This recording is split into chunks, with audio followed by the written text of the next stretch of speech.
How's the market? This is a question I get all of the time. And instead of boring you with a bunch of facts and data and numbers, why don't you just ride along with me? This is a busy Saturday in the Kansas City real estate market. Hey, I'm Rachel Kilmer. I'm in my early 30s and a top producer in Kansas and Missouri, living here in the Kansas City metro area.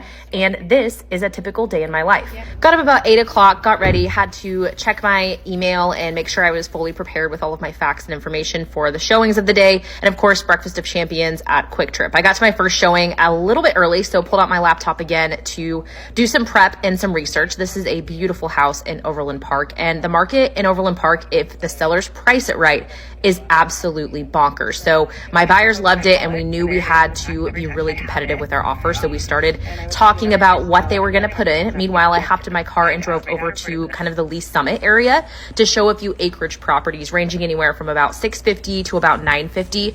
Acreage properties tend to sit on the market a little bit longer, especially this time of year. So for these buyers, they have time to be a lot more picky and make sure it's the absolute right property for them. It's also not uncommon to see contingencies on these types of properties. So we make sure to go take a look, even if there's a contingency or a show for backup situation, because you never know what could go on with that transaction, where it could fall to these buyers. They found a couple they really liked, but nothing they were ready to jump on an offer just yet. But I jumped back in my car and headed back over to the Kansas side to KCK to look at a couple of really cute, freshly renovated homes listed under $175,000. This market, these houses tend to sell within a week or so if they're priced right and really nicely kept. It's not going to be like a multiple offer situation, but they will sell pretty quickly. So this buyer knows that and is ready to jump on the perfect one as soon as it comes along. So after I finished those showings, I was starving and tired and all the things, but I had to rush home and go ahead and get that offer in on the Overland Park house. Sadly, these buyers did not get it. It sold for $30,000 over list, but maybe next weekend.